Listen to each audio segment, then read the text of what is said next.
All right, we are recording in progress, Mr. Brian Andrews, and welcome to the Pillars. How are you, sir? Billy, I'm doing well. How are you? Good. That's a good exhalation right there. I'm glad I'm sitting far away. I'm kidding. So we got Ryder Cup coming up, and I'm excited. You're excited. We're all excited, right? We're stoked. And United States versus Europe, correct? That is correct. The 43rd Ryder Cup. I'm going to start with a quick joke. All right. Are you ready? All right, good. So I'm ready. If It's you're early, but I'm sure I'll be laughing. If you're Spanish in the kitchen, if you're Italian in the bedroom, if you're German in the backyard, if you are Finnish in the front yard, and if you are Swedish in the street, what are you in the bathroom? I don't know. European. That's pretty good. But I'm bumped. My kids loved it back in modern day. That's good. I like that. All right, well, good. I'll have to save that one. I mean, it's perfect for this weekend. It just kind of hit me. I printed out the roster for the teams and all. I saw European. I was like, I got a joke for that. But anyway, what do you think, bro? I think I'm excited. I'm just excited. If I was care about the outcome. No, you don't care. You don't want the USA to win. I mean, yeah, sure, but I like America, but I also just like characters. I like people, no matter where they're from. Mm-hmm. But some good players on both sides, Billy. Yeah. Europe has dominated the US, as I'm sure you know, especially on their soil. Last win was 2018 in Paris, I believe. And then it was supposed to be last year, but canceled because of COVID. It's supposed to be last year here at everything, Trades, right? Yeah, everything was pushed back a year, basically, just like the Olympics. Yeah. And it's at Whistling Straits, Kohler, Wisconsin. Why is it called Whistling Straits? Any idea? No, I don't. It's got to have something to do with whistling wind or something. Because the course is the links course, right? But is it on? Is it on any water? Yes. Okay. I believe it is. So it can whistle. It can whistle. The winds whistle through the trees and rescue. And because it's like a European style course. So I was like, all right, that's fancy. So we can't win over there. So how about we try to win on a it's a good point. Here? So I've got the Straits course pulled up on Wikipedia, and this is exactly what it says. So don't ask me why they picked this for a USA Ryder Cup. Ready? Mm-hmm. The Straits course replicates the ancient seaside links courses of the United Kingdom and Ireland. And you tell me why you want the Europeans playing on a course like that? Well, who Unbelievable. Pick out of a hat? Salt pond? That's a good question, actually. I mean, there must be like some. I don't know. I don't know how they pick sort of committee. Yeah, I mean, it's planned out. Like for example, Congressional is going to be hosting the Ryder Cup in like 15 or 20 years. Already been sealed, really, cemented. Really cool. Really, really cool. When that news came out, people were like, "I will be going. I hope if I continue on my diet and exercise regime." But no, who will be going is my kids. Because it's like 2035 or something. Yeah, what's funny is they're already selling merch in their pro shop for the Ryder Cup. Oh my gosh. All I got here is the 2031. There you go. 2031. Which is like, excuse me, it's not that far off. Actually, 2032, since everything is pushed back a year. So that's how it's, hold on for a minute. That's how, it's going to get back on schedule, isn't it? So next year. No, because everything was pushed back a year. And it's every 2 years. So you have to keep the every 2 year schedule. But the Olympics pushed it back a year, but now it's going to be in 3 years, right? Is that what they're doing? I think they're going to have, I don't know, but I would imagine they keep with that sort of Olympiad even number sort of progression or tradition. Possibly, but I think isn't that the whole point of these traditions is the every 4 years, every 2 years. I feel like if you change that would kind of. It was changed to every 5. Okay. I don't know. I don't have an answer. But what I do know is that the winter, I saw an ad for the Winter Olympics coming up this winter. Correct. Yeah. In January or something like that, in February. I'll be dialed into that. Yeah. It's going to be in Death Valley. No. I don't know where it's going to be. Anyway. I heard the skiing. I heard the skiing portion is at Ski Liberty. I'll be there with my sled. It's like National Lampoon guy Clark with his Clark Griswold. Yeah, rub that thing up and go. So the tournament is today's Wednesday. Our episode, I'm hoping, will go live on Friday after much buzz in the Coastal Point newspaper. Shout out. But and then Friday happens to be the beginning of the Ryder Cup. I love it. Is it like an all day, all action? It's nonstop action, right? From wire to wire. Nonstop action. It's like a succession of like back nine Sundays continuously. Correct. On loop. Correct. You know what's interesting, actually, Billy? That's why you're gonna come down and watch with me. I'd love to. Go. Sorry, I was just pulling up Vegas odds for the Ryder Cup, and I can't believe this. I thought I was misreading this. Your USA is actually the favorite. Interesting. Well, on home soil, so I understand that. But Europe, home soil advantage. Yeah, but Europe has the number of the US over the last decade. But they're a pretty significant favorite. USA is minus 220 to win the Ryder Cup, so that's pretty big. I mean, you put down $220 to win 100, so that sounds like a horrible bet. Yeah. Yeah. But to answer your question, Friday, all day golf, different formats throughout the day, different pairings. I believe they play 3 matches on the first day. Like 9, 9, and 9 or something? Yeah, it's no. I mean, they do 18-hole matches. This isn't your Salt Pond member guest, Billy. This is switch after every 6, and 6. Yeah, this is big time, Billy. They're not doing little 9-holers, all right? Okay. You are the club champ over there. So. 1999 club champion, Brian Andrews. Go ahead. Cheers. You're a flower cup to my rainbow. Go ahead. I got something to say at the end of this podcast, but go ahead. Like 9 hole, or I'm sorry, 3. They play 3 matches. They have all day matches, different pairings, different formats. I don't know the exact format of it, to be completely honest with you. Yeah. I could have done my homework and pulled it up, but I was taking care of a sick child this morning at 6:30 in the morning. So back on topic, please. I decided to see if my host Billy would pull the info, but apparently he didn't. So we're just going to have to wing it and just pretend we know what we're talking about. All right, this is good then. You know what? My good friend, shout out Brendan Martin. He played Whistling Straits. Excuse me. He played Whistling Straits early this summer. I guess it's a public course. Yeah. I mean, I think it's a resort course, but yeah, I mean, you might have to stay. Like Pebble Beach. It's not unlike Congressional. Exactly. So we got Steve Stricker's the captain. You know who I kind of wanted the U.S. This can be an incendiary comment. I wanted Steve Stricker to select. What's the guy's name? Patrick Reed. Captain America?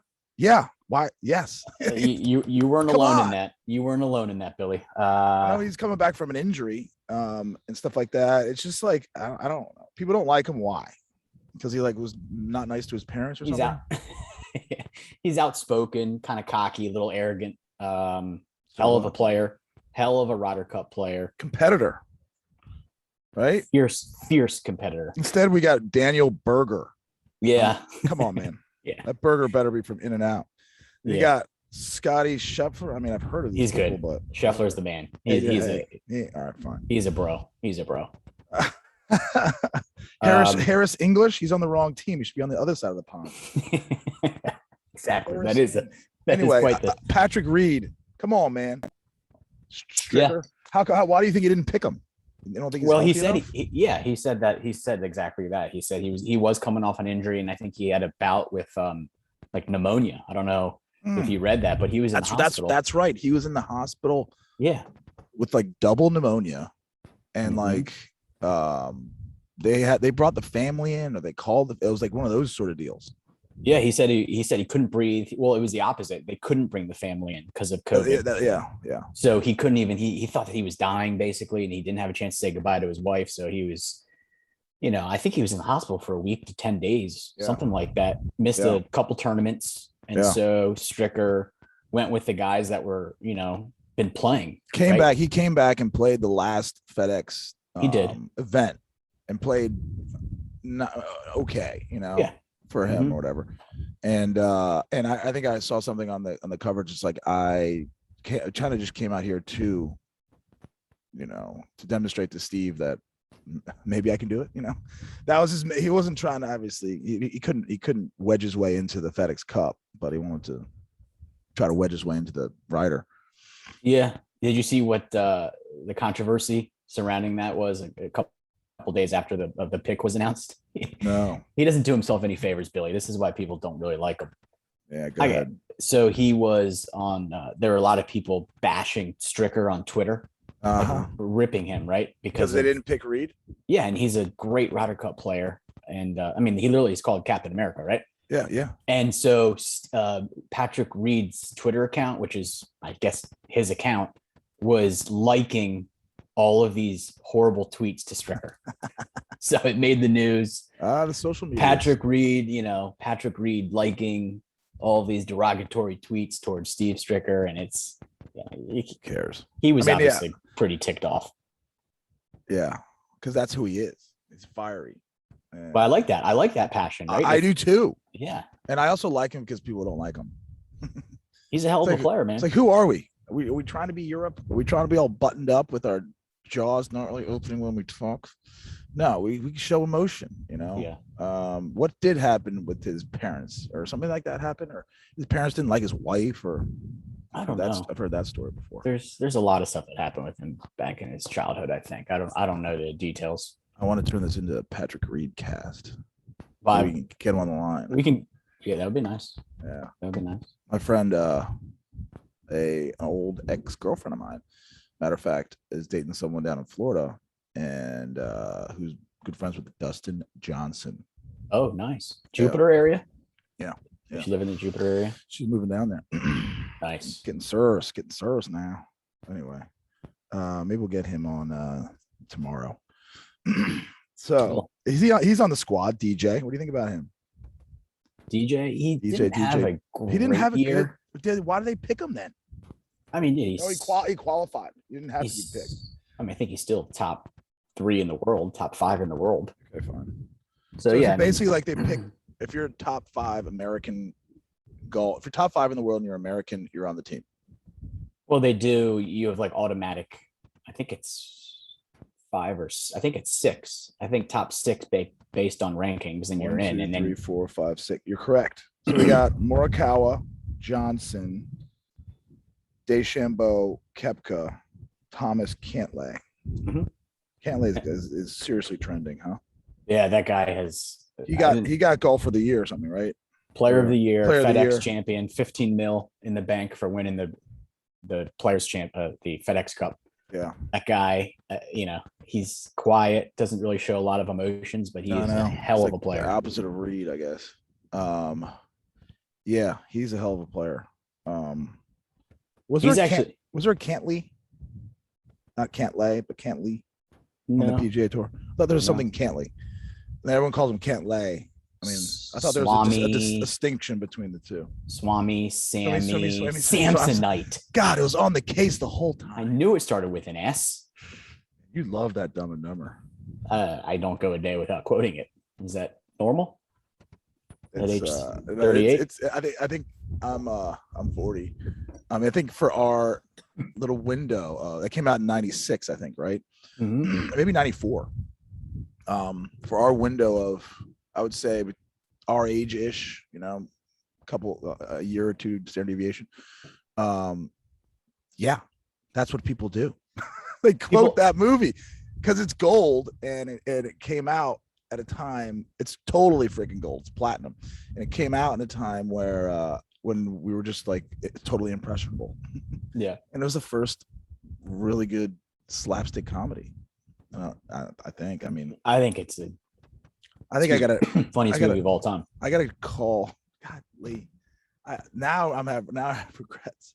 Oh, you know what? They don't go to print till tonight. The newspaper. Today's Wednesday. Maybe we'll change the photo to you coming out the limousine. Your thoughts? I'm kind of serious. What? I think you at least have to put that up on your your Instagram feed. Don't you want to be like public, or don't you want to have it in print? Frame it.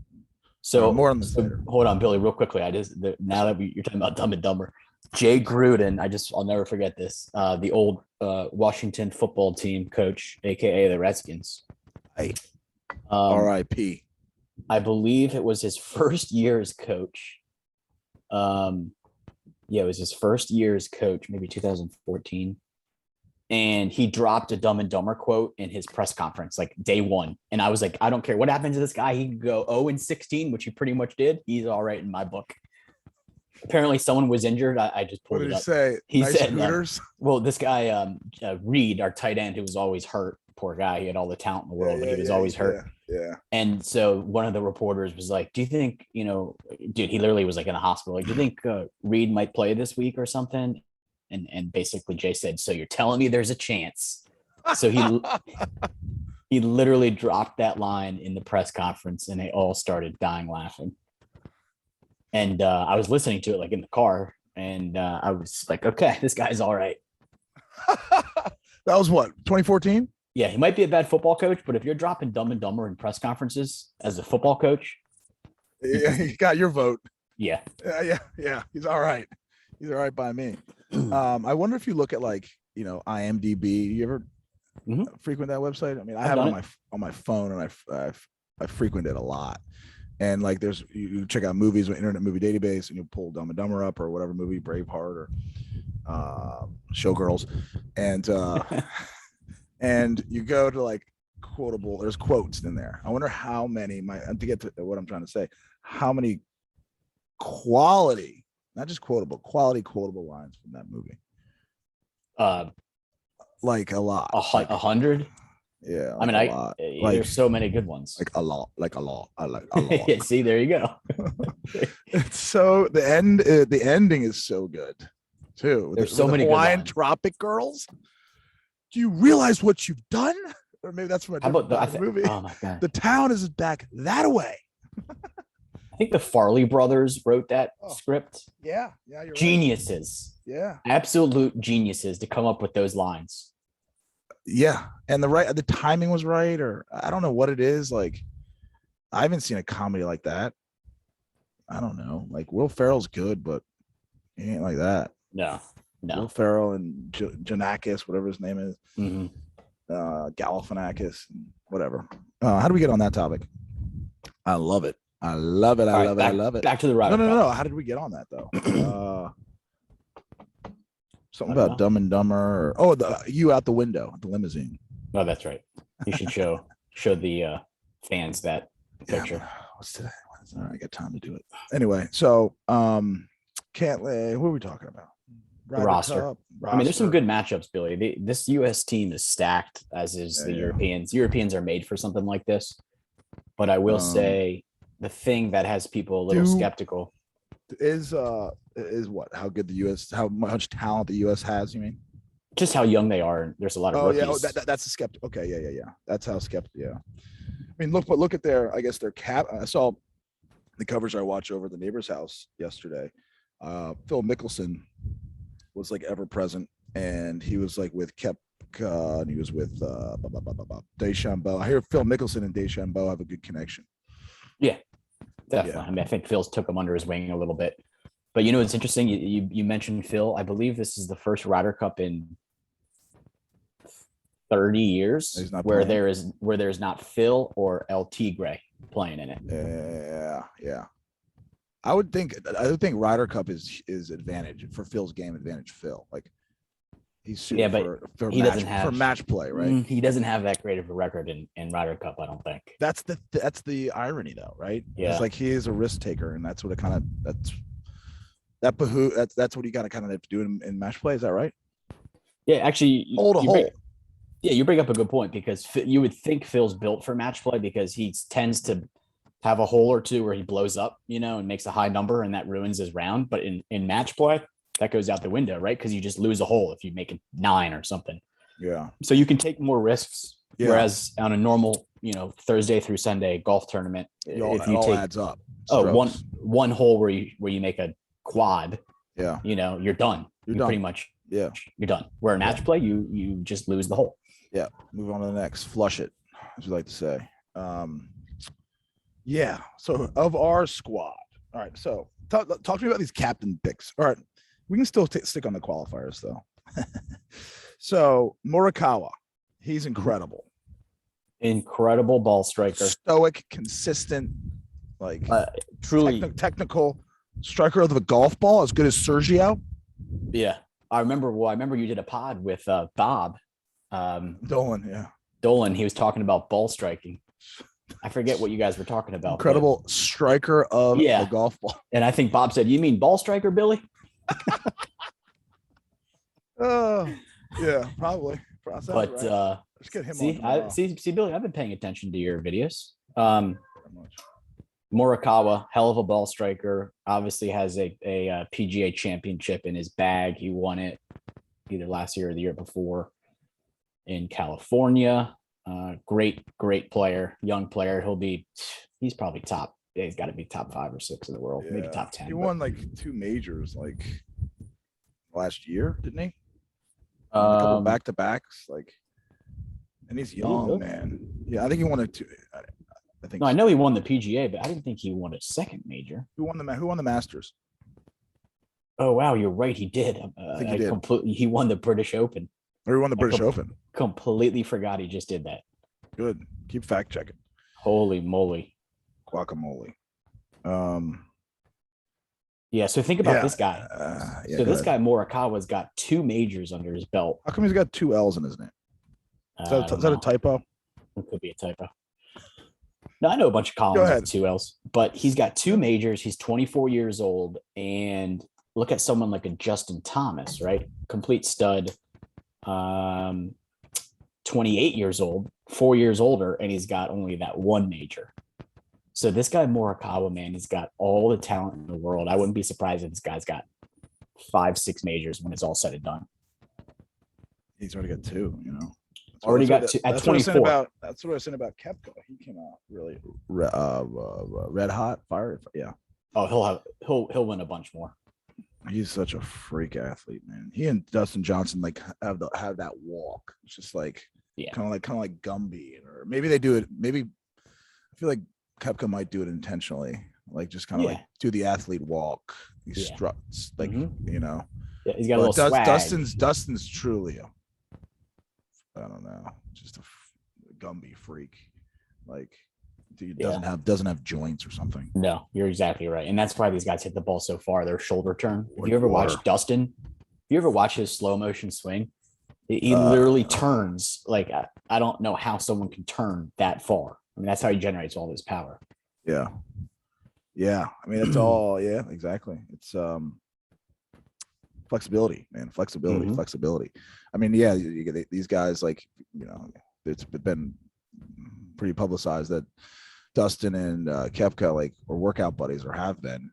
There's a huge strength element to it, but also have the base of the flex. They got to have some sort of God-given, just like, my joints have more oil than yours. Yep. Yeah. Absolutely.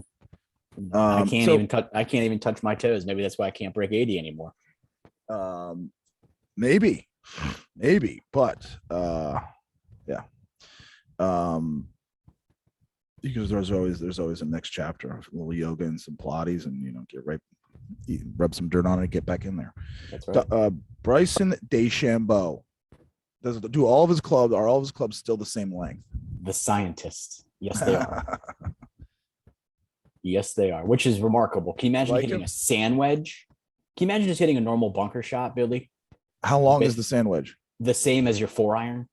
That's bizarre. Like, I don't know how he even, like, he's choked down on it. I have no idea how he does it, but it obviously works for him because he's one of the top players in the world. Yeah. Is the putter the same length as the sand wedge? I think his putter's like kind of whatever length he wants it. I think it's actually a pretty. He's got a belly button putter. Yeah, maybe he's got a belly button. Right? He's got a long putter. It's like basically the size of his driver. Do you seeing him swing the club, man? I feel bad for the golf ball, but and the club face. Will he be able to? He swings so violently. It rings of Tiger Woods. Will his body be able to like keep that up? You know. So I personally He'll have to adjust or something. Yeah, I think so. I think that's the main concern is he does swing so violently, and it's more than Tiger. I mean, It's more than Tiger. Yeah. Yeah. The reason Tiger got hurt is because he trained like a maniac. He was doing boot camps wearing like military style boots, running all of these miles wearing these boots. Like he's just a different type of guy. That's how he got hurt. And so I don't think you're going to see Bryson. Even the last, like, let's say when Tiger was doing that was how many years ago? 20 years ago? Maybe 15 years ago when we really started getting into it. 15 years is a lot for science and training and stuff. We know a lot more now than we did in 2005 or 6. Correct. And I think Bryson obviously is working with the top trainers. And Tiger's an example of it failing, working, but only having a short amount of having a short half-life.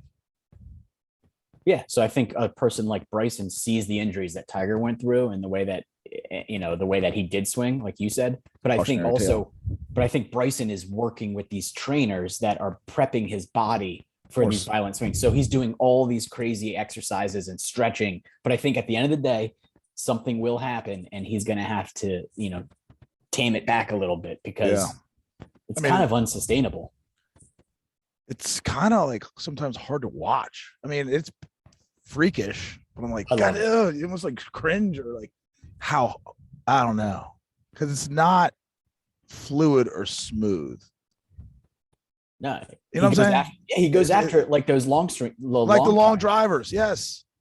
Which, by the way, he's doing next week. I don't know if you knew that. Is that right?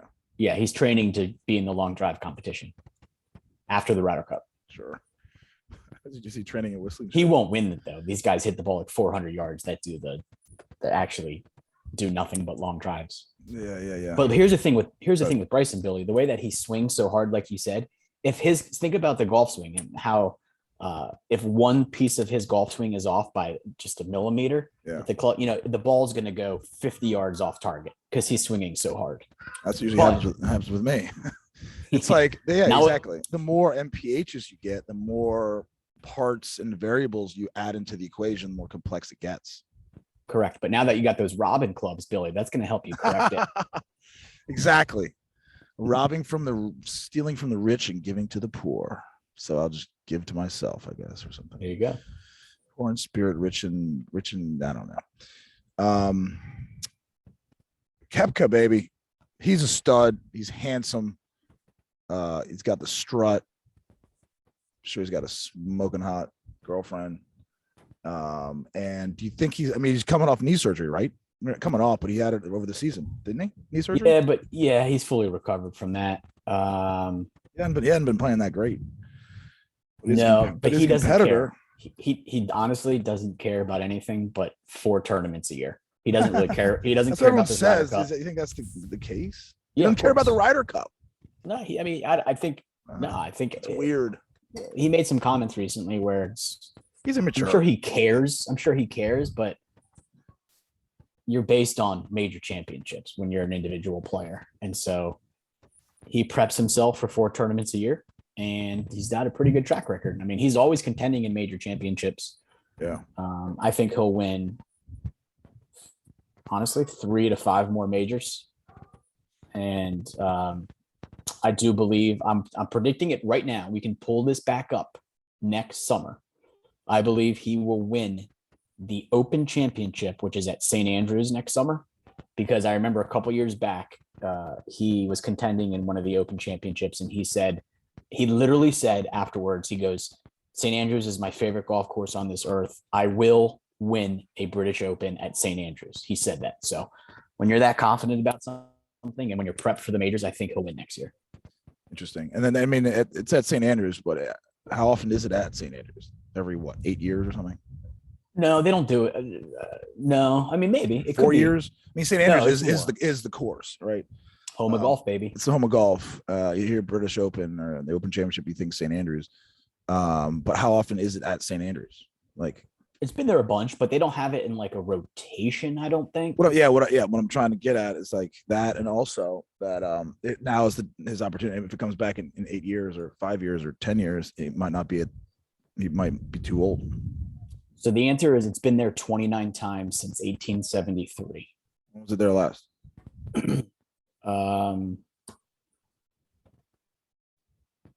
I'll have to look that up, but it wasn't that long ago, actually. Right. Oh, here we go. I got it. 2015 when Zach Johnson won. Never forget that tournament. ZJ had his sunglasses that go over the hat, I think. I thought I found that strange, like Colin with 2 L's. Oh, wow. Billy, you actually nailed it. So ever since 1990, they've had it there every 5 years. Yeah, which is good. Good. No, that's crazy. It's like the COVID Olympiad tradition. Yeah, I didn't realize that. That's pretty cool, though. I've played St. Andrews too, which is awesome because watching that on TV and playing it, unbelievable. I mean, it's the jewel of all golf, man. You've never been to Scotland? Is it hard? You need to. Yeah, you have no idea where you're hitting the ball off the tee. That's why you have to get a local caddy because you're hitting over fescue grass and humps. They're all blind shots. It's like, hey, hit 100, 210 to that point. Literally, the caddies will be telling you hit it there, and you're like, "There's no way." Like that's 40 yards off target. And he goes, hit it there. And you hit it there. It's right down the fairway. Yeah. Or you can shank it and you're in the 7th hole. It's like your opponent is nameless and faceless. Just like pretend like you're on the range and hit it 180 right there. That's right. Which is so hard to do, especially if you're standing on like the prime example of that is 17 at Sawgrass. It's like it's only a 130-yard par 3, right? Mm-hmm. And is it Sawgrass? TPC? Yeah, TPC. And it's like how all these pros hit it in the water. You know, I thought, I just did that on for the salt pond. Just imagine it's just grass. Uh-oh. Hold on. You there? All right, good. Good technical difficulty. Seagull just flew into my It's MediaCom there in Bethany Beach. Yeah, they are. So St. Andrews, tell me more about it. St. Andrews, if you've never been to, I mean, your last name is Andrews. Golly. I got comped. I told my uncle founded the course. He's the saint. I mean, yeah, good. Did you play it right there? Oh, how long ago did you play it? Your last championship to your name is 2009 at Kings Creek. Shout out. And they have a great bar up there and fire pit. I think it was. Golly. They don't like bathing suits, though. You had a good time there, right? When we went there? Lot. Yeah. I had a great time. Better now, though. When do you play it, though, St. Andrew? So I studied abroad in Florence, Italy in 2004. Oh, where you met your girl? Is that how I met Shaggy? Yeah. No. Okay. And during our fall break, a bunch of the guys that I hung out with there in Italy went to Amsterdam. So I had a choice. Okay. They were going to Amsterdam, which isn't a bad backup, or I could have done whatever I wanted, basically. Like I could have gone somewhere. And so I chose to go. Everyone traveled on the weekends. And so everyone went to Amsterdam. And I was like, guys, have fun. I'm going by myself to St. Andrews. So I hopped a flight from Rome, or wherever, to Glasgow or Edinburgh. Is that the name of it? And went to St. Andrews for like 4 or 5 days solo. Played the old course twice and the new course twice. There's a course right next to it called the new course. It was the coolest thing ever, man. Like really the coolest experience ever. Really stayed at a little hostel, walked the town, just, immersed myself in the culture, Billy. Yeah. That's special. It was quite the experience, man. Yeah. I've been to Ireland, not Scotland necessarily. Nice. That's on my list too. I played Lahinch there. That's a really, really cool course. That's the coolest course that I played over there. Actually, I remember that was about 10 years ago. But cool. Justin Thomas, what you know about JT him? American Dream. JT's the boy next door, the All-American. Yeah, man, he's got it going for him. Got some swag to him. Heck of a player. Does he have some swag? Yeah, kind of. He knows he's. It's like unfortunate reality for me. It's just like I need someone with color. I'm not talking about like the color of the emoji. I'm talking about like I need some pizzazz, some personality. Mm-hmm. Like maybe I think it's almost like you like what you have in a way. I think I do have that, and I want to see that maybe in other people. It's a weird way of saying that, like, we're attracted to ourselves. So then in that case, you might be a Jordan Spieth fan, right? No. Or are you not? Really? He seems so bland to me. Really? He's always out there talking. He's animated. Is he? All right. Yeah. Yeah. He's always yapping. He's talking to his caddy. I like edgy. I like edgy too. You like Patrick Reed. I like people to push it a little bit. Yeah. I've pushed it some, like getting close to the fire. I like Patrick Reed. I like the big dude, the big Spaniard. Sergio? No, I mean, I do like him. John Rahm. Rahm, yeah. Yeah, he's the man. We haven't talked about Europe at all, but that's what I was thinking. Like, let's do one tomorrow on Europe. What do you think? We can talk off. Possibly. Right. Or we're doing tonight over cocktails. But let's see here. stick with. I don't care. We can talk about whatever. But I think this has got a lot of potential to do another one on. Look, Billy, I'm here for you. If you want to do a pod a week, you know where to call me. Now we're talking. I like to call them casts.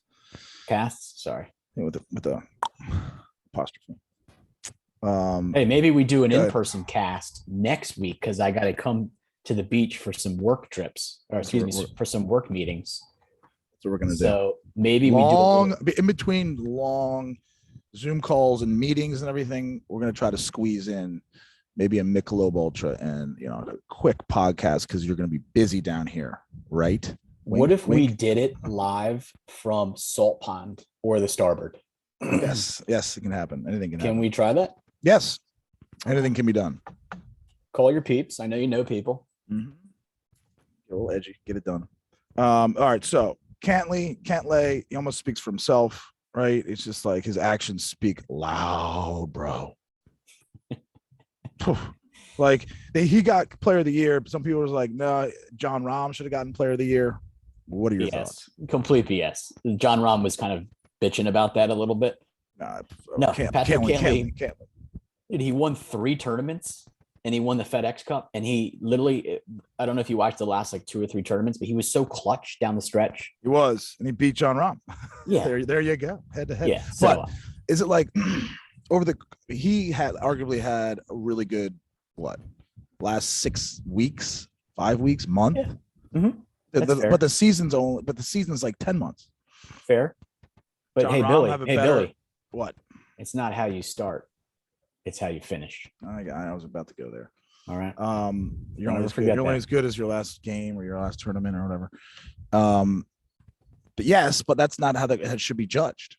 It should be judged on the whole body of the work for 10 months. I want truth here. Okay. So how many tournaments did John Rahm win? I don't know. I don't know. I'm just making an argument. But although John Rahm does have a pretty good argument, Billy, because he should have won that one that he got pulled from for a false positive COVID. Correct. What a travesty. But he came back and he won what? Did he win a major? Yeah, the U.S. Open. Which is remarkable. That was his next tournament that he played after he got pulled from the Memorial. Did he win another tournament outside that? Remember guest at Salt Pond? Yeah. Long drive on number 2. 16. So yeah, 16. Anyway, there's an argument there. I'd say a major counts for 2. Anyway, whatever. Who cares? I like John Rahm. Bottom line, I like John Rahm. I don't like Cantlay because I got nothing against him, but he's not attractive to me. So Billy's rooting for Team Europe. All right, I see. Androgynous kind of way. Nah, I want to see good golf. All right. I'm looking at this roster right now for Europe competition. Yeah, I don't want to go there yet though. No, I'm just saying they're stacked. No, I'm just saying. I just say real quickly, they are absolutely stacked. I mean, these guys. Sergio playing, baby. Sergio hits the ball as far as anyone, except for probably Bryson, and he's 45. I mean, I don't think he's that old, but yeah, he hits it pretty far. He's in his 40s. I think he's like my age. Is he 40? He's in his 40s. Yeah. Sergio Garcia. Let's see here. Okay, 41. Don't question me. 41. Told you 45 in 4 years. But anyway. You round up. You round it up. Round everything up. Even if it's down, I round it up. But I like watching him. He's got he's a great striker of the golf ball. Ball striker. Anyway, let's stick with I'm sticking with America right now. America. Tony Finau for awesome. I don't know how he didn't qualify. He's been playing really good golf, hasn't he? I guess he's not top 6 of the Americans in the top 10. Yeah, but he just won this year. He won one of the FedEx tournaments, but it was his first win in like 4 or 5 years. So his knock is he's not a closer. I feel like he's always contending, but he never made that big putt coming down the stretch. And so he only has 2 wins in his entire PGA Tour career. Really? Yeah. Interesting. Yeah. Didn't really know. He's contended for like the last 5 years. He reminds me of like a Jason Day before he actually won. Mm-hmm. He contended for a lot. I mean, I guess that's the story of a lot of golfers, except for Tiger. You contend for a while, then you break through. Phil. Case in point, Phil Yeah. Mickelson. Knock on the door. You got to keep knocking. That's a good lesson for life, man. Persistence breaks down resistance. You just got to keep showing up with your lunch pail and your hard hat, and you say your prayers and you eat your vitamins. That's exactly right. Do your yoga. I think we wrap it up soon. Like I want to tease out like another part 2 episode on Europe. I'm in. I'll study up on the roster. On Europe et al. And I'll learn whatever. And also, we could talk about it all fair, but I want to talk about it now. We could do a Saturday morning, Sunday morning cast of like the debriefs. Like, we're gonna get me Can't up get every enough morning. of you, Brian. Can't get enough of you. You're getting me up every morning. Jackie's got to share. Jeez. Oh boy. You know what I do want to do? You love it. I love it. We're made for this. Come on. Sign us up, ESPN. I do want to do a cast on just talking about like the beach and stuff. All right. We'll do that when you're down here with your buddy Tyler. Timber. He's the founder of Tinder. You might have heard of it. Yeah, great pizza for date night. No, Timber, the pizza joint in DC, big time. Yeah, my buddy will be in town there, and Christopher Brady. You should think about getting him on the pod. Local entrepreneur, great success story. I would love it. Even if we gotta like, maybe you can do it in person. I would love it. Even if we had a weekend at Bernie's and prop him up in a chair, and I'll just do all this talking. I help. Yeah, I would love it. So we've been rapping for about 45 minutes. I think it's a wrap, bro. Okay. Well, listen, let's do a part 2. I love it. I'm gonna go to the next door neighbor and watch some coverage. Are you gonna go to the Bethany Beach Diner, get some couple omelets? That's a great call. I was actually thinking of I'm gonna walk Elvis. I just got these new Birkenstocks, and I'm gonna walk Elvis into town with my stocks. Nice. Eat a breakfast sandwich, come back, and get ready be a foot model, because that's what Birkenstocks do. They just work out the foot or something. They're really good for the feet, and I need it. By the way, I can't help to notice it looks beautiful there. It's raining here, so be prepared. It could be. That's crazy. God, yeah, it's not nice here. Interesting. It's coming across the bridge though, so be prepared. Weather moves west to east. You know when they say though, when it rains, starboard pours. All D pours. Just pour. Yeah. Alrighty. Have a fabulous Wednesday, brother. And I appreciate it so much. It's been so much fun. It's been great, man. I'll see you tomorrow morning, and then I'll see you the following morning, and then the following morning for three casts. I'm gonna sign you up. You're signed. All right, buddy. Thanks. See you, man.